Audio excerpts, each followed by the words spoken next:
আওয়ামী লীগের পতাকা তলে কেউ বিক্ষোভ করলে আইনের মুখোমুখি করার হুঁশিয়ারি দিয়েছেন প্রধান উপদেষ্টার প্রেস সচিব শফিকুল আলম।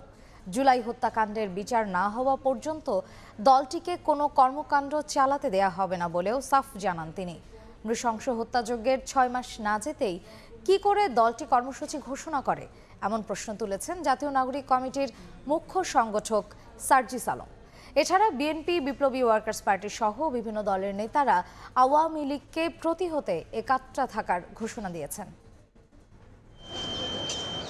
মঙ্গলবার রাতে সামাজিক যোগাযোগ মাধ্যমে ফেব্রুয়ারি মাসে আওয়ামী লীগের কর্মসূচি ঘোষণার পর রাজনৈতিক অঙ্গনে শুরু হয়েছে আলোচনা সমালোচনা।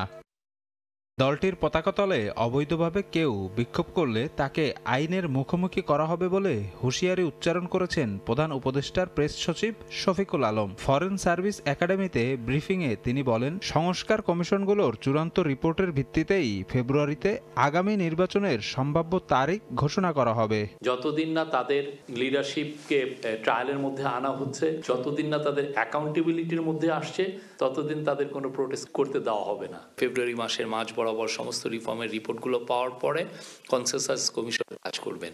বিপ্লবে গণহত্যার 6 মাস না যেতেই কিভাবে আওয়ামী লীগ কর্মসূচি দেয়, এমন প্রশ্ন তুলেছেন জাতীয় নাগরিক কমিটির মুখ্য সংগঠক সার্জিস আলম। রাজধানীতে এক অনুষ্ঠানে তিনি বলেন, শেখ হাসিনা দেশে ফিরলে তাকে ফাঁসিতে ঝুলতে হবে। খুনি হাসিনা বাংলাদেশে আসবে, তবে এসে সে আগে বিচারের মঞ্চে দাঁড়াবে, এরপর ফাঁসির মঞ্চে দাঁড়াবে। এদিকে দলটির কর্মসূচিকে গণবিরোধী উল্লেখ করে প্রতিহতে মাঠে থাকার ঘোষণা দিয়েছেন বিভিন্ন রাজনৈতিক দলের প্রতিনিধিরা। বুধবার জাতীয় প্রেস ক্লাবে রাষ্ট্র সংস্কার আন্দোলন নামে একটি সংগঠনের বৈঠকে এ ঘোষণা দেন বক্তারা।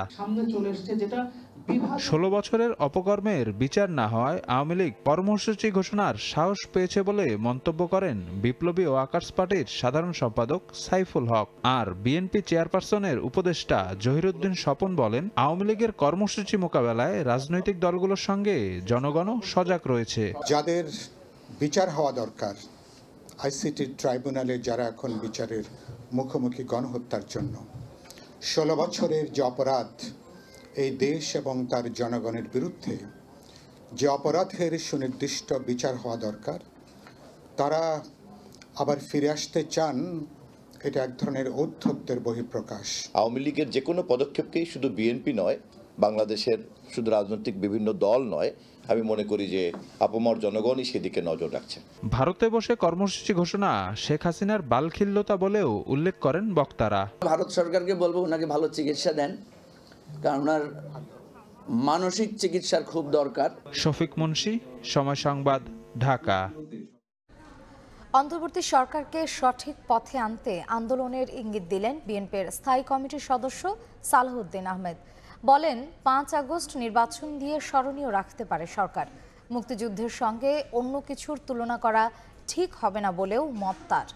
এদিকে বিএনপির বিরুদ্ধে বিভিন্ন মহল ষড়যন্ত্রে লিপ্ত জানিয়ে দলের ভারপ্রাপ্ত চেয়ারম্যান তারেক রহমান নেতাকর্মীদের ঐক্যবদ্ধ থাকার আহ্বান জানিয়েছেন। আগামী জাতীয় নির্বাচন কবে হবে এ নিয়ে আলোচনা যুক্তিতর্ক চলছে রাজনৈতিক মহলে। চলতি বছরের মধ্যেই ভোট আয়োজনের দাবি অনেক রাজনীতিকের। বুধবার জাতীয় প্রেস ক্লাবে বাংলাদেশ জার্নালিস্ট অ্যাসোসিয়েশনের অনুষ্ঠানে যোগ দেন বিএনপির স্থায়ী কমিটির সদস্য সালাহউদ্দিন আহমেদ। নির্বাচন বিলম্বের কারণ জনগণের কাছে তুলে ধরার আহ্বান জানিয়ে 5 আগস্ট স্মরণীয় রাখতে সেদিন জাতীয় ভোট আয়োজনের দাবি জানান তিনি। আমরা যদি এই সরকারকে সফল হতে দিতে চাই, তাহলে সরকারকে গাইড করার জন্য, পরিচালনা করার জন্য আমাদেরকে যথেষ্ট সমালোচনা করতে হবে। এমনকি আমাদেরকে সড়কে আন্দোলনও করতে হতে পারে সরকারকে সঠিক রাস্তায় নিয়ে আসার জন্য। গণহত্যার দায়ে শুধু শেখ হাসিনা নয়, সংগঠন হিসেবে আওয়ামী লীগেরও বিচার দাবি করেন সালাহউদ্দিন আহমেদ। নির্বাচিত হওয়ার জন্য যদি বিভিন্ন কৌশলে সরকারের সমস্ত শক্তিকে প্রয়োগ করতে হয়, সেটা ফেসিবাদকে আবার দোষারোপ করে কি লাভ হবে তাহলে? এদিকে 31 দফা বাস্তবায়ন ও জনসম্পৃক্ততা নিয়ে খুলনা বিভাগে যশোর, ঝিনাইদহ ও নড়াইল জেলা বিএনপির কর্মশালা অনুষ্ঠানে ভার্চুয়ালি যুক্ত হয়ে বিএনপির ভারপ্রাপ্ত চেয়ারম্যান তারেক রহমান বলেন, জনগণের আস্থা ধরে রাখতে সবচেয়ে বড় দায়িত্ব বিএনপির। আওয়ামী লীগ রাষ্ট্রের প্রতিটি ব্যবস্থাকে ভেঙে চুরে ধ্বংস করে গেছে বলেও মন্তব্য এই শীর্ষ নেতার। বিএনপির বিরুদ্ধে বিভিন্ন মহল বিভিন্নভাবে কিন্তু তৈরি হচ্ছে, প্রোপাগান্ডা ছড়াচ্ছে, এরই মধ্যে আমরা সেগুলো দেখতে পাচ্ছি। প্রোপাগান্ডা ছড়াচ্ছে, শত্রুপক্ষ বলেন বা প্রতিপক্ষ বলেন, সেগুলো তারা করবেই। দেশের সংকটকালীন মুহূর্তে বিএনপি এসে দাঁড়িয়েছে, দেশের মানুষ বিএনপির উপরে আস্থা রেখেছে। প্রতিটি নেতাকর্মীর দায়িত্ব হচ্ছে এই আস্থাকে ধরে রাখা। তারেক রহমান বলেন, ৩১ দফা বাস্তবায়নের মাধ্যমে স্বৈরাচারী সরকারের সব নির্যাতনের প্রতিশোধ নেওয়া হবে। আমি যে প্রশ্নটি এখন কামরুজ্জামান মামুন, সময় সংবাদ, ঢাকা। নয়াদিল্লিতে আসন্ন বিজিবি বিএসএফ মহাপরিচালক পর্যায়ের বৈঠকে গুরুত্ব পাবে সীমান্ত হত্যা বন্ধ ও কাঁটাতারের বেড়া ইস্যু। ভারতের সঙ্গে অসম চুক্তি ও বাংলাদেশ নিয়ে অপপ্রচার বন্ধের বিষয়েও হবে আলোচনা। সকালে সচিবালয়ে কথা বলেছেন স্বরাষ্ট্র উপদেষ্টা জাহাঙ্গীর আলম চৌধুরী। বৈঠক শেষে বিজিবি মহাপরিচালক জানান, আলোচনায় বাংলাদেশের স্বার্থ সংশ্লিষ্ট বিষয়ে ভারতকে কোনো ছাড় দেয়া হবে না।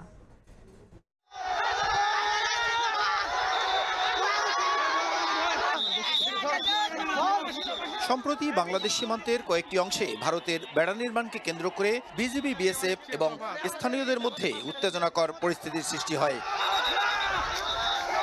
এমন পরিস্থিতিতে আগামী ১৭ থেকে ২০ ফেব্রুয়ারি ভারতের নয়াদিল্লিতে দুদেশের সীমান্তরক্ষী বাহিনী বিজিবি ও বিএসএফ এর মধ্যে মহাপরিচালক পর্যায়ের সম্মেলন অনুষ্ঠিত হবে। এতে বিজিবির মহাপরিচালক মেজর জেনারেল মোহাম্মদ আশরাফুজ্জামান সিদ্দিকী এবং ভারতে বিএসএফ এর মহাপরিচালক দলজিৎ সিং চৌধুরী দুপক্ষের নেতৃত্ব দেবেন। সম্মেলন সামনে রেখে বুধবার সকালে সচিবালয়ে ভারতের সঙ্গে আলোচ্য বিষয় নিয়ে স্বরাষ্ট্র উপদেষ্টা জাহাঙ্গীর আলম চৌধুরীর সভাপতিত্বে বৈঠক অনুষ্ঠিত হয়। পরে বিজিবি মহাপরিচালক জানান, ভারতের কাঁটাতারের বেড়া নির্মাণ, সীমান্ত হত্যা সহ বাংলাদেশের স্বার্থ সংশ্লিষ্ট বিষয়ে ভারতকে ছাড় দেওয়া হবে না। চাঁপাইনবাবগঞ্জ আঙ্গরপোতা দহগ্রামের one of the main agenda, border killing one of the main agenda, অন্যান্য রিভার ডিসপিউট যেগুলো ওরা এখন ডিমার্কেশন করছে না, ওগুলো মেইন এজেন্ডা। মোট কথা আমরা যেটা বললেন, কোনো ছাড়। স্বরাষ্ট্র উপদেষ্টা বলেন, দুদেশের শূন্যরেখার ১৫০ গজের মধ্যে নিয়ম মেনে বেড়া নির্মাণ, ভারতের গণমাধ্যমে বাংলাদেশ নিয়ে মিথ্যাচার বন্ধ, অভিন্ন নদীর পানি প্রত্যাহারের ইস্যু আলোচনায় গুরুত্ব পাবে। সাথে একটা চুক্তি আছে, হলো ইটিপি আর একটা হলো এসটিপি। এখানে আমাদের একটু হয়তো আগে যারা চুক্তি করছে ওইটা ইটিপি অবলিগ এসটিপি দিয়ে দিছে, ওটার মধ্যে হওয়া উচিত ছিল শুধু ইটিপি। এটার জন্য হয়তো আমাদের একটা চেঞ্জ, তাদের সাথে হয়তো আমাদের আলোচনা হবে। বিজিবি বিএসএফ মহাপরিচালক পর্যায়ে সম্মেলনে ভারতের সঙ্গে বাংলাদেশের সম্পর্কে আস্থা ফিরিয়ে আনার বিষয়টি সবচেয়ে গুরুত্ব দেওয়া হবে বলেও জানান উপদেষ্টা। এই নদীগুলি প্রসূন আশিস, সময় সংবাদ, ঢাকা। বাংলাদেশ সীমান্তে কাঁটাতারের বেড়া দিতে জমি অধিগ্রহণের অনুমতি দিয়েছে ভারতের পশ্চিমবঙ্গ সরকার। নদিয়া জেলার করিমপুরে এই বেড়া নির্মাণ করা হবে। এরই মধ্যে জেলা কমিটিকে অনুমতি দিয়েছে মমতার মন্ত্রিসভা। এজন্য প্রয়োজনীয় অর্থ দেবে ভারতের কেন্দ্রীয় সরকার।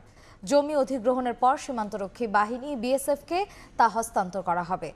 সীমান্তে কাঁটাতারের বেড়া দেয়া নিয়ে বাংলাদেশ ভারতের মধ্যে সম্প্রতি উত্তেজনা দেখা দেওয়ার পর এ সিদ্ধান্ত নিল তৃণমূল সরকার।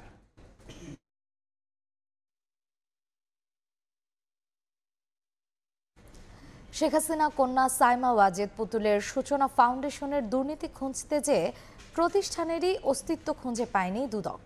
দুপুরে সরকারি নথিতে থাকা প্রতিষ্ঠানটির ঠিকানা ধানমন্ডির সুধা সদন সহ বিভিন্ন স্থানে অভিযানে গেলেও মেলেনি হদিস। এদিন সাবেক এলজিআরডি প্রতিমন্ত্রী আব্দুল ওয়াদুদ দারা এবং সাবেক এমপি ধীরেন্দ্র দেবনাথ শম্ভুর বিরুদ্ধে মামলা করেছে সংস্থাটি। ধানমন্ডি ৫ নম্বর রোডে সাবেক প্রধানমন্ত্রী শেখ হাসিনার বাসভবন সুধা সদনে দুদক খোঁজ করছে হাসিনা কন্যা সাইমা ওয়াজেদ পুতুলের সূচনা ফাউন্ডেশনের। দুদক বলছে, সূচনা ফাউন্ডেশনের ঠিকানায় উল্লেখ ছিল সুধা সদনের নাম। এছাড়া বেশ কয়েকটি স্থানের কথা বলা হলেও মেলেনি হদিস। এসে দেখলাম যে এখানে প্রতিষ্ঠানটি নেই বর্তমানে। ২০১৪ সালে অটিজম শিশুদের মান উন্নয়নে পুতুলের নেতৃত্বে প্রতিষ্ঠিত হয় সূচনা ফাউন্ডেশন। দুদকের অভিযোগ, ক্ষমতার প্রভাব খাটিয়ে জোরপূর্বক ফাউন্ডেশনের সদস্য করা ও অনুদান দিতে বাধ্য করতেন তিনি। এমনকি প্রতিষ্ঠানে অনুকূলে দান করা অর্থের উপর বছরের পর বছর আয়কর মওকুফ করত জাতীয় রাজস্ব বোর্ড। আমরা কিছু রেকর্ডপত্র যেগুলো সংগ্রহ করেছি রেজিস্ট্রেশন কার্যালয় থেকে, আমরা সেগুলো বিশ্লেষণ করে পরবর্তীতে আমরা প্রধান কার্যালয়ের কমিশন বরাবর রিপোর্ট দাখিল করব। এদিন সাবেক প্রতিমন্ত্রী আব্দুল ওয়াদুদ দারা ও তার স্ত্রী সহ ৮ জনের বিরুদ্ধে উত্তরা ফাইন্যান্স ও ইনভেস্টমেন্ট লিমিটেড থেকে ৪ কোটি টাকার বেশি আত্মসাতের অভিযোগে মামলা করেছে দুদক। Uttara finance and investment limited হতে টাকা স্থানান্তর করত উত্তোলনপূর্বক আত্মসাৎ করায় উক্ত ৮ জনের বিরুদ্ধে আজ একটি মামলা দায়ের হয়েছে। মামলা হয়েছে বরগুনা ১ আসনের সাবেক এমপি ধীরেন্দ্রনাথ শম্ভু ও তার স্ত্রীর নামেও। তাদের বিরুদ্ধে প্রায় ৭ কোটি টাকার অবৈধ সম্পদ অর্জন ও ৫০ কোটি টাকার সন্দেহজনক লেনদেনের অভিযোগ আনা হয়েছে। তাসলিম তৌহিদ, সময় সংবাদ, ঢাকা। রাত ১১টার সময় আরও থাকছে। ইসির তদন্তে মিলল লাখ টাকার ভোটার। সুনামগঞ্জে ১০৬ জনের বিরুদ্ধে পাওয়া গেছে প্রমাণ। নির্বাচন কর্মকর্তা, ডেটা এন্ট্রি অপারেটর সহ ১১ জনের বিরুদ্ধে মামলা। অন্তর্বর্তী সরকারের নেয়া পদক্ষেপ এখনও জনজীবনে স্বস্তি আনতে পারেনি বলে পর্যবেক্ষণ তুলে ধরেছে গবেষণা প্রতিষ্ঠান centre for policy dialogue CPD. তেল, চিনি, পেঁয়াজ সহ ১৪ পণ্যের দামে অস্বাভাবিক ওঠানামার জন্য মজুতদারি ও কমিশন বাণিজ্যকে দায়ী করেছে গবেষণা প্রতিষ্ঠানটি। বাজার সিন্ডিকেট ভাঙার পাশাপাশি দুর্বল ব্যাংকগুলো বন্ধের সুপারিশ সিপিডির। অন্তর্বর্তী সরকার দায়িত্ব নেওয়ার প্রায় ৬ মাস হতে চলেছে। এই সময়ে জীবনযাত্রার ব্যয় কমিয়ে আনার উদ্যোগ নিলেও বাজারে তার প্রভাব ছিল কম। বরং তেল, চিনি সহ অনেক নিত্যপণ্যের আন্তর্জাতিক ও দেশের বাজারে দামের বিস্তর ফারাক দেখা গেছে। এমন তথ্য তুলে ধরে বুধবার বাংলাদেশের অর্থনীতির স্বাধীন পর্যালোচনা প্রকাশ প্রতিবেদনে ১৪টি নিত্যপণ্যের অস্বাভাবিক দামের জন্য মজুতদারি ও কমিশন বাণিজ্যকে দায়ী করেছে সিপিডি। বলেছে এসব বন্ধে কার্যকর পদক্ষেপ নিতে পারেনি অন্তর্বর্তী সরকার। অনেক জায়গায় আমরা কিন্তু দেখছি যে চাঁদাবাজি ইত্যাদির কারণেও যেটা অব্যাহত আছে সেটার কারণেও মূল্য বৃদ্ধি পাচ্ছে। অর্থনীতি কেন্দ্রিক কিছু সংস্কার কর্মসূচি পদক্ষেপ আমরা লক্ষ্য করেছি, তবে এখনো পর্যন্ত জনগণের জীবনে কিংবা ব্যবসা বাণিজ্যের অঙ্গনে স্বস্তি আনার মতো কোনো উল্লেখযোগ্য পরিবর্তন দেখা যাচ্ছে না। জ্বালানি খাতের নাজুক পরিস্থিতির কথা তুলে ধরে সিপিডি জানায় পিডিবির কাছে বিদ্যুৎ কেন্দ্রগুলোর পাওনা ২১,০০০ কোটি টাকা। সংকট নিরসনে যুক্তরাষ্ট্র থেকে এলএনজি আমদানি নিয়েও প্রশ্ন তুলেছে বেসরকারি গবেষণা সংস্থাটি। আমরা কিন্তু সিপিডি থেকে অনেক বছর ধরে বলছি যে আমাদের নিজস্ব এক্সপ্লোরেশন শক্তি, আমাদের সেখানে জনবল, এইখানে আমাদের ইনভেস্টমেন্ট করা, এইটাই হলো আমাদের স্ট্যান্ড। আগের সরকারের সময় সবচেয়ে আলোচিত ব্যাংক খাতের কথা তুলে ধরে সিপিডি বলেছে লাইফ সাপোর্টে থাকা ব্যাংকগুলো বন্ধ করে দেওয়া উচিত। ডিজিটাল ব্যাংক স্থগিত করা এবং মধ্যমেয়াদী পদক্ষেপের মধ্যে বাংলাদেশ ব্যাংকের নিয়ন্ত্রণ এবং কমপ্লায়েন্স শক্তিশালী করা, লাইফ সাপোর্টে থাকা ব্যাংকগুলো এগুলোকে বন্ধ করে দেওয়া। গেল বছরের সেপ্টেম্বর শেষে ব্যাংক খাতে খেলাপি ঋণের পরিমাণ প্রায় ২,৮৫,০০০ কোটি টাকা উল্লেখ করে এসব ঋণ আদায়ে ট্রাইব্যুনাল গঠনের সুপারিশ করেছে সিপিডি। সংস্কারের জন্য উপস্থাপন করা। শুভ খান, সময় সংবাদ, ঢাকা।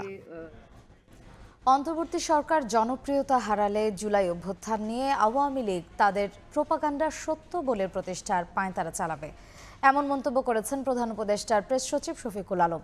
সন্ধ্যায় সুপ্রিম কোর্ট বার অডিটোরিয়ামে এক আলোচনা সভায় কথা বলেন তিনি।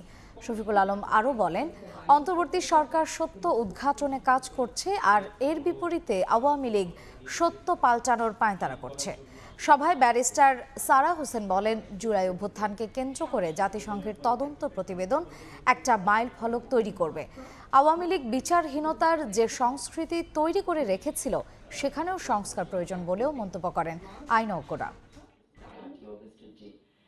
সময়টা ছিল যখন নিয়ে কাজ করার কারণে এই গভর্নমেন্ট, আমি বলবো আপনারা অনেকে ক্রেডিট কোড দিতে চান না, but they are doing right work. তারা যে একটা প্যানেল করেছেন ইনকোয়ারি, এই এনফোর্স ডিসঅ্যাপিয়ারেন্সের, এটা আপনারা ভাবছেন যে 2 দিনে হবে, 2 দিনে হবে না, এটা অনেক দিন লাগবে। আওয়ামী লীগ তো তার ন্যারেটিভ দিচ্ছে, সে মনে করছে যে সে আবার এই গভর্নমেন্ট বা এই সামনে কোনো গভর্নমেন্ট যদি আনপপুলার হয়ে যায় সে তখন তার ন্যারেটিভটাকে ইম্পোজ করবে। ওইটাই সত্য। আমরা যেটা বলছি, আমরা যেটা দেখছি, বা ৬,০০০ ভিডিও দেখতে যে 15 মিনিটের ভিডিওটাকে নির্যাস করা হচ্ছে সেটা সত্য না। জাতিসংঘ থেকে যে তদন্ত করা হয়েছিল জুলাই অগস্টের ঘটনা নিয়ে, তাদের প্রতিবেদন আশা করি আমাদের কাছে চলে আসবে। বাকি পৃথিবী বোঝার একটা সুযোগ পাবে বাংলাদেশে কি হয়েছিল। দেশের ব্যাংক খাতে টাকা চুরি আকস্মিক কোনো ঘটনা নয়, এতে সর্বোচ্চ পর্যায়ের সমর্থন ছিল বলে মন্তব্য করেছেন পররাষ্ট্র উপদেষ্টা। বিকেলে পররাষ্ট্র মন্ত্রণালয়ে অ্যাপোস্টিক কনভেনশন বাস্তবায়নের প্রথম ধাপের উদ্বোধনী অনুষ্ঠানে কথা বলেন তিনি। আমাদের ব্যাংকগুলো থেকে যে টাকা চুরি হয়েছে এটা কিন্তু ঘটনাক্রমে হয়নি, এটা সর্বোচ্চ পর্যায় থেকে এটাকে এনকারেজ করা হয়েছিল বলে কিন্তু পেরেছে। পত্রিকায় উঠেছে, সবাই বলি করছে যে অমুক ব্যাংকটাকে ধ্বংস করে দেওয়া হচ্ছে। যখন আপনার একজন ট্যাক্সি ড্রাইভার টাকা পয়সা ফেরত দেয়, অটোমেটিক্যালি কিন্তু আপনার ইমেজ উপরে। আপনার এমপি যখন দুর্নীতি দায়ে জেলে যায় আরেক দেশে গিয়ে, আপনার ইমেজ রক্ষা করা সেখানে খুব কঠিন। তো আমি যেটা বলবো সেটা হলো যে আমাদের সার্বিকভাবে আমরা যা করবো সেটাই আমাদের ইমেজ হবে। EDF Aluminium, redefine possibilities. সুনামগঞ্জের জগন্নাথপুর উপজেলায় 106 জনকে অনিয়মের মাধ্যমে ভোটার করার প্রমাণ পেয়েছে ইসি। এজন্য প্রতিজন থেকে নেওয়া হয়েছে লাখ টাকার বেশি।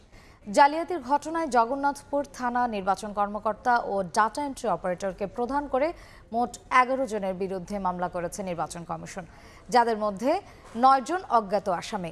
এরই মধ্যে নির্বাচন কর্মকর্তা ও ডাটা এন্ট্রি অপারেটরকে গ্রেফতার করেছে পুলিশ। দুপুরে ইসি সচিবালয়ে সংবাদ সম্মেলনে এই তথ্য জানিয়েছেন জাতীয় পরিচয় নিবন্ধন অনুবিভাগের মহাপরিচালক ASM হুমায়ুন কবির। এদিকে এখন পর্যন্ত বাড়িতে গিয়ে ভোটার তালিকায় 17,07,570 জনের তথ্য সংগ্রহ করা হয়েছে বলে জানান হুমায়ুন কবির।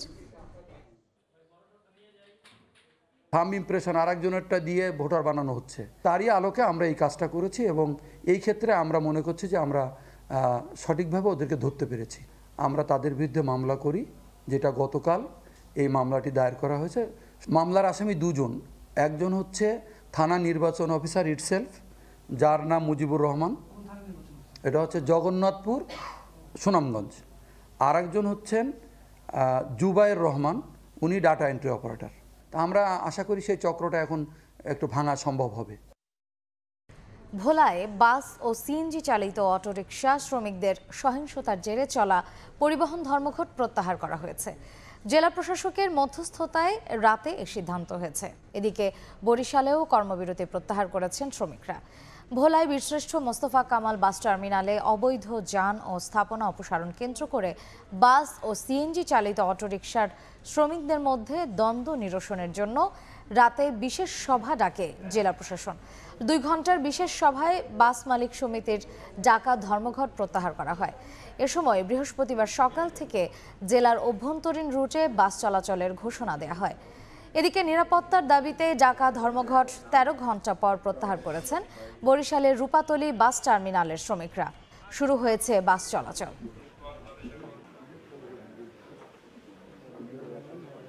প্রশাসনের সাথে আমাদের যে আলাপ হয়েছে সে অনুযায়ী আমাদের ধর্মঘট আমরা প্রত্যাহার করলাম। একটা সুস্থ সমাধান হয়েছে, আমরাও আমাদের জায়গায় ফিরে আসছি, আমাদের একটা স্থান হয়েছে। সিএনজি মালিকদেরকে আমরা একটি জায়গা দিয়েছি এবং বাস মালিক সমিতি তাদের পৌরসভার যে বাস স্ট্যান্ড আছে ইজারাকৃত সেইখানে তারা থাকবে এই শর্তে, এবং তারা ভবিষ্যতে আর কোনো ঝামেলা করবে না, তারা শান্তিপূর্ণভাবে থাকবে। আমরা 2 পক্ষের সাথে কথা বলেছি, কথা বলে তাদের 2 পক্ষের কিছু দাবি দেওয়া ছিল, বিশেষ করে ভাড়া সংক্রান্ত এবং আচরণগত কিছু বিষয় ছিল, এগুলো আমরা অ্যাড্রেস করছি এবং তাদেরকে আশ্বস্ত করেছি যে ভবিষ্যতে আমাদের এই ধরনের কোনো সমস্যা হবে না। রেলের কর্মচারীরা কর্মবিরতি প্রত্যাহার করায় সারা দেশে চলছে ট্রেন। ভোরে রাজশাহীগামী ধূমকেতু এক্সপ্রেসের যাত্রার মধ্য দিয়ে সচল হয় ট্রেনের চাকা। অন্যান্য দিনের তুলনায় যাত্রী চাপও ছিল কম, তবে প্রতিটি ট্রেনই স্টেশন ছাড়ছে 1 থেকে 1.5 ঘন্টা দেরিতে। একদিনের মধ্যেই স্বাভাবিক সূচিতে ফেরার প্রত্যাশার কথা জানিয়েছেন স্টেশন ম্যানেজার। রানিং স্টাফদের কর্মবিরতি প্রত্যাহারের পর বুধবার সকাল থেকে কর্মব্যস্ত হয়ে ওঠে কমলাপুর রেল স্টেশন। যাত্রীদের পদচারণায় ভোর থেকেই মুখর হয় স্টেশন প্রাঙ্গণ, ফিরে যায় সেই আগের চিরচেনা রূপে। এদিন সকাল 7টায় রাজশাহীর ট্রেন ধূমকেতু এক্সপ্রেস ঢাকা ছেড়ে যায়, সচল হয় ট্রেনের চাকা। তবে যাত্রীচাপ কিছুটা কম থাকায় স্বস্তি নিয়েই ট্রেনে ওঠেন সবাই। নানা শঙ্কা কাটিয়ে ট্রেন চলাচল শুরু হওয়ায় স্বস্তির কথা জানান যাত্রীরা। ট্রেন চলতেছে, মানুষের ভোগান্তি কমছে, এখন আবার চালু হয়েছে, এখন মানুষ আরো স্বস্তিতে ফিরেছে। অবশ্যই ভালো লাগতেছে, অনেক ভোগান্তি থেকে আমরা রক্ষা পাইতেছি। তবে এদিন ট্রেনের শিডিউলে কিছুটা হেরফের হয়। সিলেটের ট্রেন পারাবত এক্সপ্রেস 4 ঘন্টার দেরিতে ঢাকা ছাড়ে, আর বাকিগুলো 1.5 থেকে 2 ঘন্টা বিলম্বে যাত্রা করে। এতে কিছুটা ভোগান্তিতে পড়েন যাত্রীরা। যাত্রী পারতেছি, এটা শুনে অবশ্যই খুশি, কিন্তু তাও তো ভোগান্তি হয়েছে আমাদের, তাই না? লেট, অবশ্যই 1 ঘন্টা লেট। এখন কখন ছাড়বে এখনো কোনো নিশ্চয়তা পাচ্ছি না আর কি। সময় মতো ঢাকায় না পৌঁছাতে পারার কারণে বুধবার বাতিল হয় সিলেটের ট্রেন জয়ন্তিকা ও উত্তরবঙ্গের বুড়িমারি এক্সপ্রেস। স্টেশন ম্যানেজার জানান, ট্রেনের কোচ ও ইঞ্জিন এলোমেলো থাকায় এগুলো গুছিয়ে প্ল্যাটফর্মে দিতে খানিকটা বাড়তি সময় লাগছে। একদিনের মধ্যেই শিডিউলে ফেরার প্রত্যাশার কথা জানান তিনি। ইঞ্জিনগুলো ট্রেনে আসার জন্য কিছু প্রসিডিউর থাকে, এই প্রসিডিউরের কারণে মূলত কিছু লেট হয়েছে। আশা করতেছি 2-1 দিনের ভিতরে শিডিউল রিকভার হবে। একদিন ট্রেন বন্ধ থাকায় শুধু ঢাকার কমলাপুর স্টেশনে লোকসান 1 কোটি 20 লাখ টাকা বলেও জানান ম্যানেজার। নাজমুস সালেহী, সময় সংবাদ, ঢাকা। সাতক্ষীরা ইউনিয়ন কমিটির সম্মেলন নিয়ে বিএনপির দুপক্ষের সংঘর্ষ হয়েছে। এতে আহত হয়েছেন অন্তত 10 জন। সমাবেশ নিষিদ্ধ সহ এলাকায় 144 ধারা জারি করেছে প্রশাসন। সকালে আশাশুনের বেউলা এলাকায় বুধহাটা ইউনিয়ন বিএনপির ত্রিবার্ষিক সম্মেলন অনুষ্ঠিত হয়। পরে সাইক্লোন শেল্টার মাঠে কমিটি নির্বাচনে ভোট গ্রহণ শুরু হলে অপরপক্ষের লোকজন হামলা চালায়। এতে 2 গ্রুপের মধ্যে বেশ কিছু সময় ধরে ধাওয়া পাল্টা ধাওয়া ও ইট পাটকেল নিক্ষেপ চলে। আহত হন অন্তত 10 জন। খবর পেয়ে পুলিশ, সেনাবাহিনী ও প্রশাসন গিয়ে পরিস্থিতি নিয়ন্ত্রণে আনে। পরিস্থিতি স্বাভাবিক রাখতে মাইকিং করে 144 ধারা জারি করা হয়। বর্তমানে ওই এলাকায় থমথমে পরিবেশ বিরাজ করছে।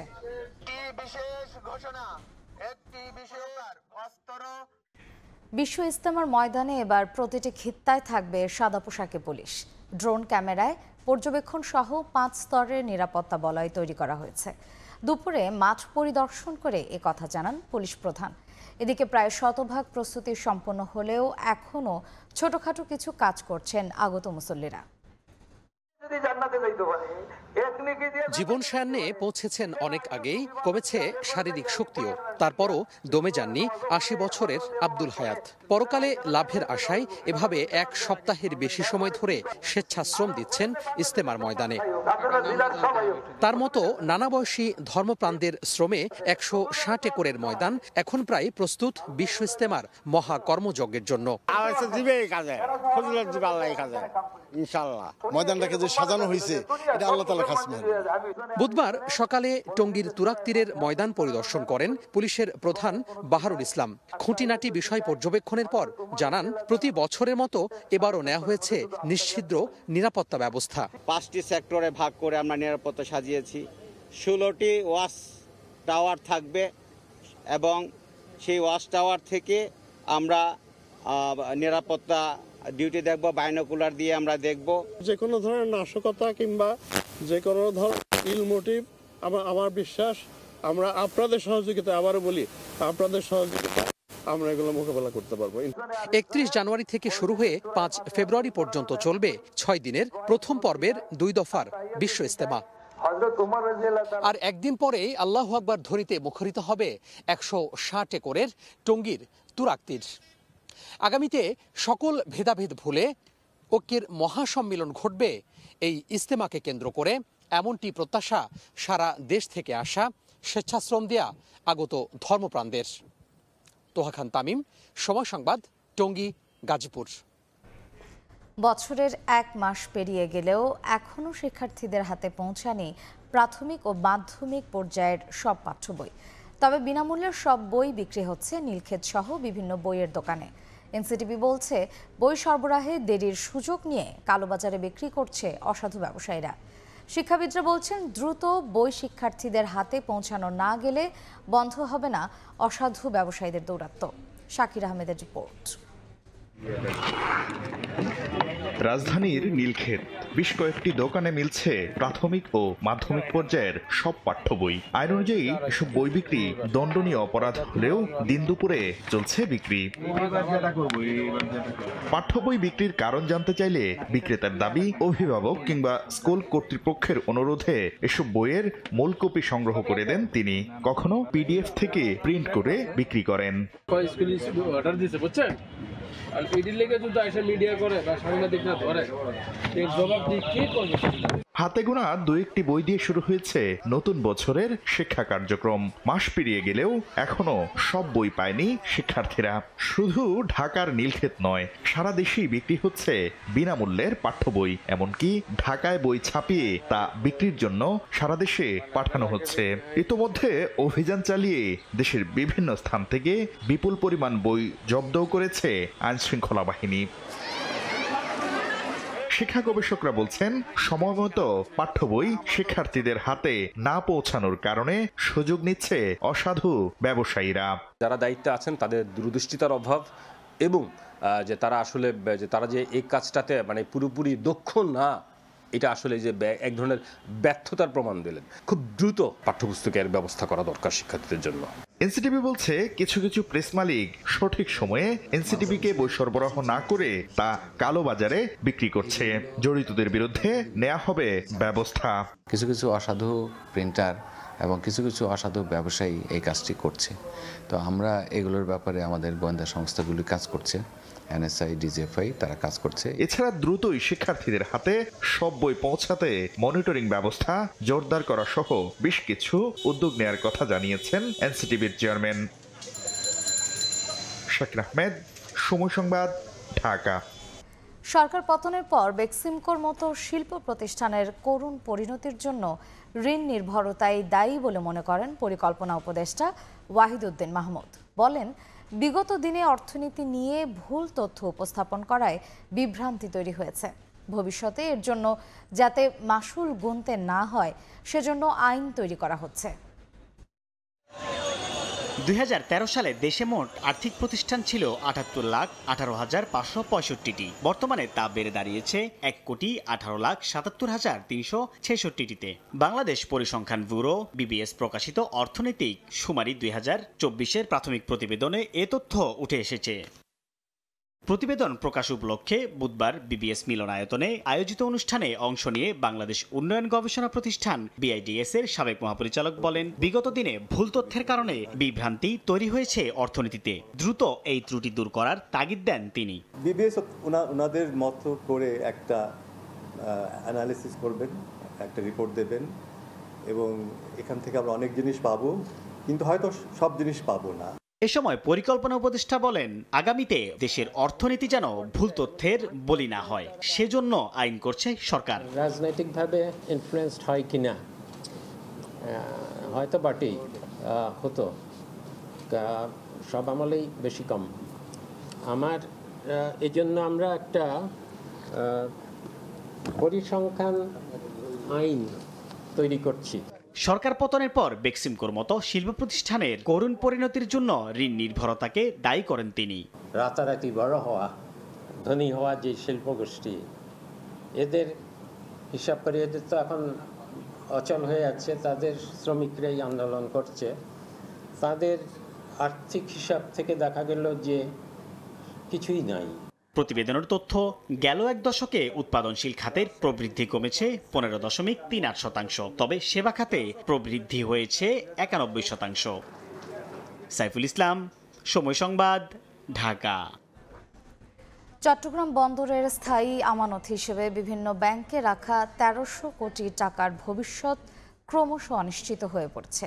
ডিসেম্বরের মধ্যে টাকা পরিশোধের প্রতিশ্রুতির মাঝে ফেরত পেয়েছে মাত্র 18 কোটি টাকা। বারবার চিঠি দেয়া সত্ত্বেও টাকা ফেরতে ব্যাংকগুলোর আশানুরূপ সাড়া না পেয়ে শেষ পর্যন্ত বাংলাদেশ ব্যাংকের দ্বারস্থ হয়েছে চট্টগ্রাম বন্দর। সাক্ষাৎ চোপড়ার ক্যামেরায় বিস্তারিত জানাচ্ছেন কমল দে। চট্টগ্রাম বন্দরের হিসাব বিভাগের তথ্য অনুযায়ী সাবেক অ্যাসালমের মালিকানাধীন 4টি ব্যাংকে 927 কোটি টাকা সহ স্থায়ী আমানত হিসেবে বিভিন্ন ব্যাংকের শাখায় অন্তত 1300 কোটি টাকা আটকে আছে। গত বছরের সেপ্টেম্বর মাস থেকে চিঠি দেওয়ার পাশাপাশি শীর্ষ কর্মকর্তাদের সঙ্গে বৈঠক করে স্থায়ী আমানত নগদায়নের অনুরোধ জানিয়ে আসছে বন্দর কর্তৃপক্ষ। ডিসেম্বরের মধ্যে টাকা পরিশোধের অঙ্গীকার করলো। এখন পর্যন্ত শুধুমাত্র একটি ব্যাংক থেকে 18 কোটি টাকা পাওয়া গেছে। এই অবস্থায় টাকা ফেরত পাওয়ার সহযোগিতা চেয়ে বাংলাদেশ ব্যাংকের গভর্নরের কাছে চিঠি দেওয়া হয়েছে। মূলত তারা টাকাটা দিতে এখন গড়িমসি করছে। বাংলাদেশ ব্যাংক যেহেতু ব্যাংকগুলোর গ্যারান্টার, সেই হিসেবে বাংলাদেশ ব্যাংকের হস্তক্ষেপ আমরা কামনা করেছি। মূলত আমদানি রপ্তানি বাণিজ্যের কন্টেনার পণ্য হ্যান্ডেলিং এর পাশাপাশি বিভিন্ন স্থাপনা ভাড়া দিয়ে বছরে প্রায় 4,000 কোটি টাকা আয় করে বন্দর কর্তৃপক্ষ। এর মধ্যে নিজস্ব খরচ মিটিয়ে বছরে অন্তত 1,000 কোটি টাকা জমা হিসেবেই থাকছে।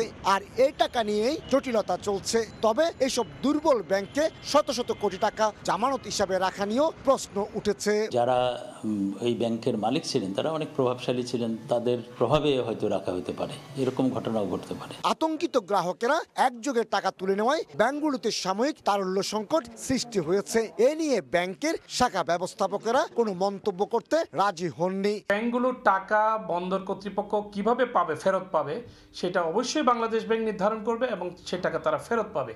বাংলাদেশ ব্যাংক ইতিমধ্যে অনেকগুলো পদক্ষেপ নিয়েছে। ফার্স্ট সিকিউরিটি ইসলামী ব্যাংক এরই মধ্যে 18 কোটি টাকা ফেরত দিয়েছে। এছাড়া আরো 12 কোটি টাকা আগামী মাসে নগদায়ন হওয়ার কথা রয়েছে। কমল দে, সময় সংবাদ, চট্টগ্রাম। দেশের বাইরের খবর। যুক্তরাষ্ট্রে সরকারি ব্যয় সংকোচনে কয়েক লাখ ফেডারেল কর্মীকে স্বেচ্ছায় পদত্যাগের প্রস্তাব দিয়েছে ট্রাম্প প্রশাসন। পদত্যাগ করলে এসব কর্মীদের আগামী 8 মাসের বেতন ভাতা দেওয়া হবে। এ সংক্রান্ত একটি ইমেইল পাঠিয়ে আগামী 6 ফেব্রুয়ারির মধ্যে কর্মীদের সিদ্ধান্ত জানাতে বলা হয়েছে। পাশাপাশি প্রস্তাব প্রত্যাখ্যানকারীদের জন্য দেয়া হয়েছে সতর্কবার্তাও। The President-elect of the United States. ক্ষমতায় এলে সরকার পরিচালনার ব্যয় হ্রাসের প্রতিশ্রুতি দিয়েছিলেন মার্কিন প্রেসিডেন্ট ডোনাল্ড ট্রাম্প। সে অনুযায়ী শপথ গ্রহণের পরপরই প্রতিশ্রুতি পূরণে কাজ শুরু করে দিয়েছেন তিনি। এবার যুক্তরাষ্ট্রের কেন্দ্রীয় সরকারের লাখ লাখ কর্মকর্তা কর্মচারীকে স্বেচ্ছায় অবসর নেয়ার প্রস্তাব দিয়েছে ট্রাম্প প্রশাসন। এ বিষয়ে ফেডারেল কর্মীদের কাছে পাঠানো একটি ইমেইলে জানতে চাওয়া হয় তারা সরকারের ডেফার্ড রেজিগনেশন প্রোগ্রামের অংশ হতে চান কিনা। এ বিষয়ে আগামী 6 ফেব্রুয়ারির মধ্যে তাদের সিদ্ধান্ত জানাতে বলা হয়েছে। যারা পদত্যাগ করতে রাজি তাদের ইমেইলের উত্তর পাঠানোর সময় বিষয়ের ঘরে পদত্যাগ শব্দটি লিখতে বলা হয়েছে। পাশাপাশি নির্ধারিত সময়ের মধ্যে যারা পদত্যাগ করবেন তারা আগামী 8 মাসের বেতন ও ভাতা পাবেন বলে জানা গেছে। তবে যারা স্বেচ্ছায় পদত্যাগের এই প্রস্তাব গ্রহণ করবেন না তাদের জন্য দেয়া হয়েছে সতর্কবার্তা। ভবিষ্যতে যখন সরকারি ব্যয় কমানোর আরও উদ্যোগ নেওয়া হবে তখন থেকে যাওয়া কর্মীদের ওপর প্রভাব পড়তে পারে বলে জানিয়েছে যুক্তরাষ্ট্র সরকারের মানব সম্পদ বিষয়ক সংস্থা অফিস অফ পার্সোনাল ম্যানেজমেন্ট। এদিকে ডাক বিভাগ, সেনাবাহিনী, অভিবাসন ও জাতীয় নিরাপত্তার কিছু কর্মকর্তা এই প্রস্তাব গ্রহণ করতে পারবেন না বলে জানা গেছে। ট্রাম্প প্রশাসনের আশা 10% বেশি কর্মী তাদের প্রস্তাব গ্রহণ করবেন। অর্থাৎ 20 লাখের বেশি কর্মীদের ভেতর প্রায় 2 লাখ স্বেচ্ছায় পদত্যাগের সিদ্ধান্ত নেবেন। এ প্রকল্পের মাধ্যমে সরকার 10,000 কোটি মার্কিন ডলার বাঁচাতে পারবেন বলে মনে করেন ট্রাম্প প্রশাসনের জ্যেষ্ঠ কর্মকর্তারা। মৌসুমী সাথী, সময় সংবাদ।